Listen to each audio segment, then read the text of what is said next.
अस्सलाम वालेकुम my dear students, उम्मीद है कि आप सब ठीक होंगे बच्चों। आज हमारा लेक्चर नंबर 6 है M.Com.1 फाइनेंशियल मैनेजमेंट और चैप्टर बच्चों हम पढ़ रहे थे टाइम वैल्यू ऑफ मनी। आज के लेक्चर के अंदर बच्चों हम इंशाल्लाह जो है वो एक्सरसाइज करेंगे सॉल्व। प्रॉब्लम नंबर 32 आज हम इंशाल्लाह सॉल्व करेंगे बच्चों। तो सबसे पहले बच्चों हम इसको रीड कर लेते हैं। इसमें लिखा हुआ जी as part of your personal budgeting process.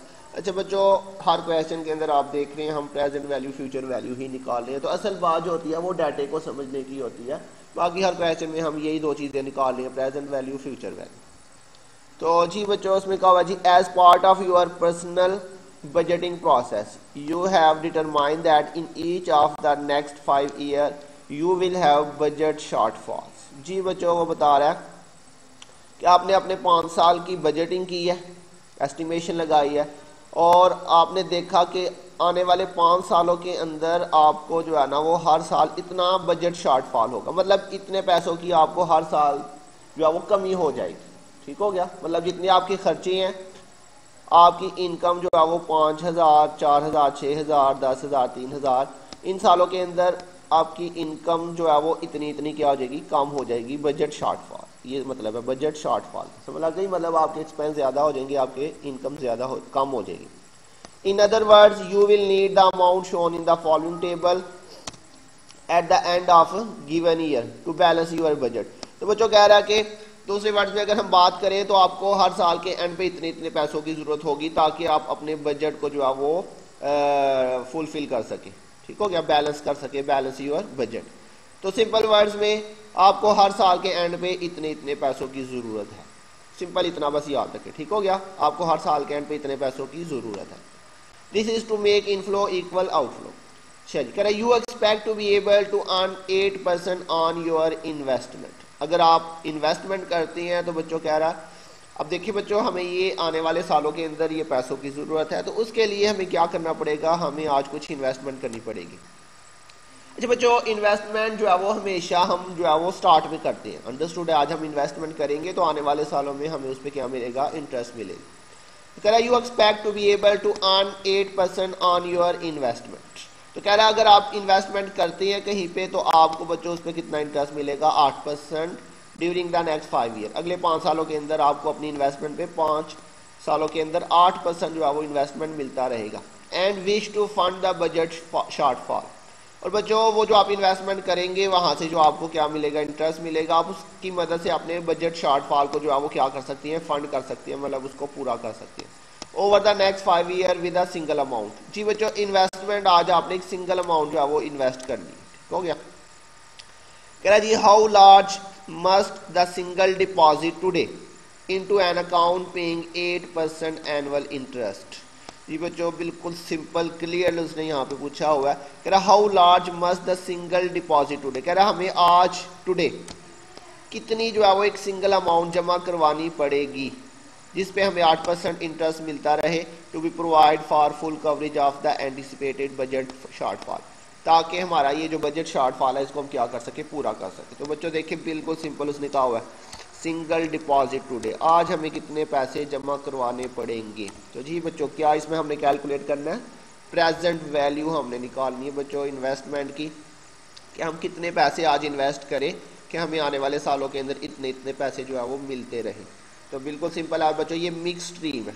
तो मिक्स स्ट्रीम बच्चों हमने लास्ट 2 लेक्चर्स के अंदर जो है वो मिक्स स्ट्रीम की प्रेजेंट वैल्यू और फ्यूचर वैल्यू कैलकुलेट करना सीखा था। तो इसकी बच्चों हमने क्या निकालनी है, प्रेजेंट वैल्यू हमने निकालनी है मिक्स स्ट्रीम की। तो इसको बच्चों करते हैं हल। ये आपकी एक्सरसाइज नंबर है बच्चों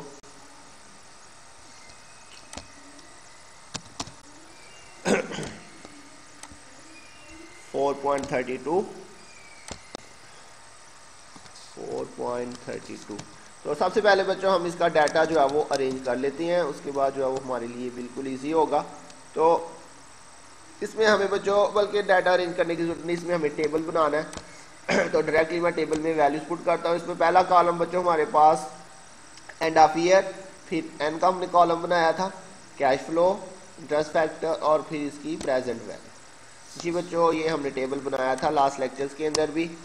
तो सबसे पहले बच्चों यहाँ पे एंड ऑफ ईयर। जी बच्चों ये मैंने आपको दो चीज़ें बताई थी, बिगिनिंग ऑफ ईयर और एंड ऑफ ईयर के बारे में, तो ये चीज़ आपने माइंड में रखनी है। इसके अलावा यहाँ पे हमारे पास आ जाएगा बच्चों कैश फ्लो या बजट शॉर्टफॉल, ये जो उसने हमें क्वेश्चन में बताया था बच्चों बजट शॉर्टफॉल, हम इसको कैश फ्लो लिख सकते हैं। अच्छा जी, तो उसके बाद बच्चों आ जाएगा हमारे पास प्रेजेंट वैल्यू हम निकालनी है, तो प्रेजेंट वैल्यू इंटरेस्ट फैक्टर, और आपको याद होगा मैंने बताया था मिक्स स्ट्रीम के अंदर हमने सिंपल फैक्टर लेना है हमेशा। ठीक हो गया बच्चों, कितने परसेंट पे उसने बताया था हमें, 8%। जी बच्चों, तो फैक्टर हमारे पास कितना है जी, 8%, और प्रेजेंट वैल्यू हमने निकालनी है इसकी। तो ये हमारे पास ईयर थे 1 2 3 4 एंड 5। जी बच्चों प्रेजेंट वैल्यू के अंदर मैंने आपको बताया था हमने जो है वो इसको सीधा लिखना होता है, जैसे 1 2 3 4 5 है तो इधर भी हमने सीधा लिखना होता है। फ्यूचर वैल्यू में हमने उसको उल्ट करके लिखना होता है। एक तो ये पॉइंट मैंने बताया था आपको, और दूसरा इसके अलावा बच्चों जो मेन इंपॉर्टेंट पॉइंट है जो याद रखने वाला है वो ये बताया था कि प्रेजेंट वैल्यू के अंदर अगर एंड ऑफ ईयर होगा तो हम जो है वो 1 के साथ स्टार्ट करेंगे, और मैंने बताया था अगर बिगिनिंग ऑफ ईयर होगा तो फिर 0 के साथ स्टार्ट करेंगे। ये है जो असल चीज याद रखने वाली। प्रेजेंट वैल्यू में एंड ऑफ ईयर होगा तो 1 से शुरू करेंगे, 1 2 3 4 एंड 5। ठीक हो गया। इसके बाद बच्चों बजट शॉर्टफॉल उसने हमें दिया हुआ है 5000 4000 6000, तो ये लिख लेते हैं 5 4 6 5 4000 6000 10,000 5 4 6 10 और 3000। जी बच्चों ये हमारे पास जो है वो बजट शॉर्टफॉल उसने बताया था। अब हमने present value interest factor simple वाले टेबल में जाके प्रेजेंट वैल्यू हमने कैलकुलेट करनी थी, तो टेबल इसका बच्चों आपके सामने होगा, आप अपना टेबल सामने रखें। तो ये हमारे पास बच्चों प्रेजेंट वैल्यू का टेबल आ गया। इधर से हम देखते हैं बच्चों 8% के ऊपर हमने देखना है,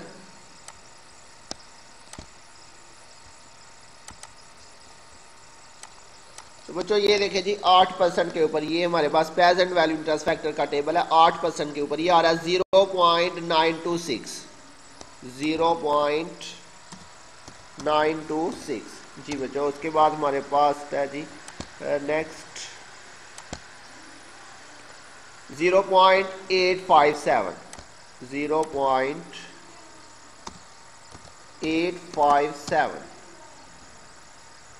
0.857 और उसके बाद है 0.794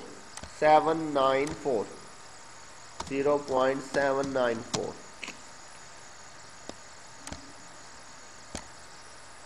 नेक्स्ट है बच्चों 0.735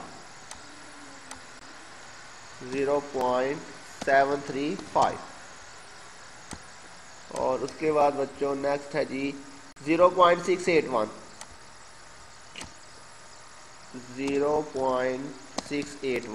जी बच्चों अब इनको हमने आपस में मल्टीप्लाई कर लेना। मल्टीप्लाई करते हैं बच्चों इनको 5000 मल्टीप्लाई बाय 0.926, तो ये आपके पास आ गया जी 4630। जी बच्चों फर्स्ट वैल्यू के साथ हमने डॉलर साइन लिख देना है, बाकियों के साथ लिखने की जरूरत नहीं है। तो नेक्स्ट आ जाएगा जी 4000 मल्टीप्लाई बाय 0.857, ये आ जाएगा जी 3428। इसके बाद नेक्स्ट है बच्चों 6000 मल्टीप्लाई बाय 0.794, ये आ जाएगा बच्चों 4764। इसके बाद बच्चों 10,000 मल्टीप्लाई बाय 0.735, ये आ जाएगा बच्चों 7350। इसके बाद है जी 3000 मल्टीप्लाई बाय 0.861, तो ये आ गया जी 2583। तो जी बच्चों ये सारी वैल्यूज हमने मल्टीप्लाई कर ली है, तो इनका बच्चों क्या निकालेंगे जी हम प्रेजेंट वैल्यू। जी बच्चों इनका यहाँ पे टोटल करते हैं जी 4630 जमा 3428 जमा 4764 7350 और जमा 2583। तो ये आ गया जी 22,755। 22,755। तो ये बच्चों हमारे पास प्रेजेंट वैल्यू आ गई। तो मतलब क्या हुआ कि आज हमें जो है वो इतने पैसे जो है वो इन्वेस्ट करने पड़ेंगे। अगर आज हम इतने पैसे इन्वेस्ट करते हैं तो बच्चों अगले 5 सालों के अंदर जो है वो इतने इतने पैसे हमें हर साल जो है वो रिसीव होते जाएंगे, जिसकी मदद से हम अपने बजट शॉर्टफॉल को जो है वो क्या कर सकते हैं, ओवरकम कर सकते हैं। तो ये तो बच्चों इसका फर्स्ट पार्ट था। सेकंड पार्ट में देखते हैं इसने क्या पूछा हुआ है। सेकंड पार्ट में बच्चों पूछ रहा है what affect would N increase in your earning rate have on the accumulate amount calculated in part A explain. ये बच्चों कह रहा है अगर हमारा जो अर्निंग रेट है, इंटरेस्ट रेट है 8% था, अगर ये इंक्रीज कर जाता है, क्या हो जाता है बच्चों, इंक्रीज हो जाता है, मतलब 9%, 10% कुछ भी हो जाता है, इंक्रीज कर जाता है, तो उसकी वजह से हमारी जो वैल्यू हमने कैलकुलेट किया है पार्ट ए के अंदर, तो इसके ऊपर बच्चों क्या इफेक्ट होगा। तो बच्चों याद रखिएगा, हमने पीछे भी जो है वो किसी क्वेश्चन के अंदर ये पॉइंट डिस्कस किया था कि हमारे पास जब रेट और ईयर जो है वो बढ़ते जाए तो हमारी ये जो वैल्यू होती है वो कम होती जाती है। ठीक हो गया बच्चों, याद रखिएगा। इनवर्स रिलेशन होता है इंटरेस्ट रेट और जो टाइम पीरियड है, इन दोनों का जो है वो प्रेजेंट वैल्यू फ्यूचर वैल्यू के साथ बच्चों क्या होता है, इनवर्स रिलेशन होता है। जो हमारा रेट और टाइम जो है वो बढ़ता जाएगा तो हमारी जो वैल्यू है बच्चों वो जो है वो कम होती जाएगी। तो ये उसने पूछा हुआ है कि अगर हमारा रेट इंक्रीज कर जाता है तो हमारी जो कैलकुलेटेड वैल्यू है पार्ट ए के अंदर उस पर क्या इफेक्ट होगा। तो जस्ट बच्चों यहाँ पे आपने स्टेटमेंट लिखनी है कि अगर हमारा रेट बढ़ता जाएगा तो हमारी जो वैल्यू है वो क्या होती जाएगी, कम होती जाएगी। ठीक हो गया बच्चों, तो ये आपने लिख देना जी, an increase in the earning rate would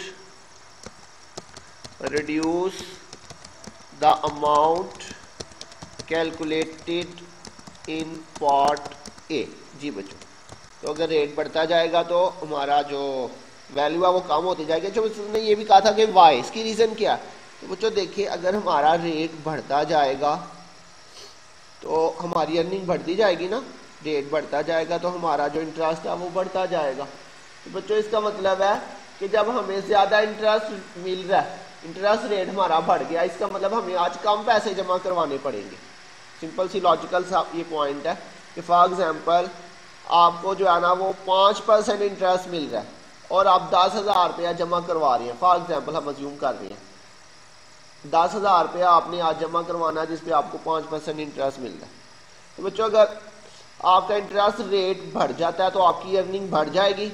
इसका मतलब है कि जो फ्यूचर अमाउंट है उसको हासिल करने के लिए हमें थोड़े पैसे जमा करवाने पड़ेंगे, क्योंकि रेट बढ़ रहा है तो हमें पैसे कम जमा करवाने पड़ेंगे। तो ये भी फर्दर आपने इसमें आगे मेंशन कर देना है कि the higher rate would lead to a larger interest. जी बच्चों, the higher rate would lead to a larger interest. अगर रेट बढ़ेगा तो हमारा इंटरेस्ट जो है वो बढ़ जाएगा।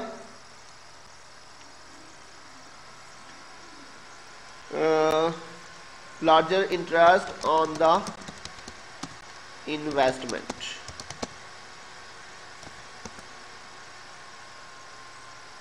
और the larger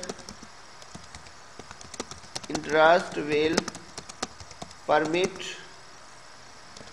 a decrease in the initial investment।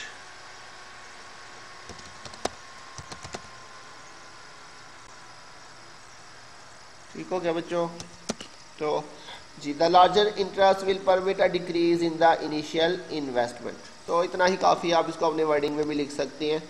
तो बच्चों उम्मीद आपको समझ आ गई होगी। कि हमने क्या लिखा है जी, an increase in the earning rate would reduce the amount calculated in part A.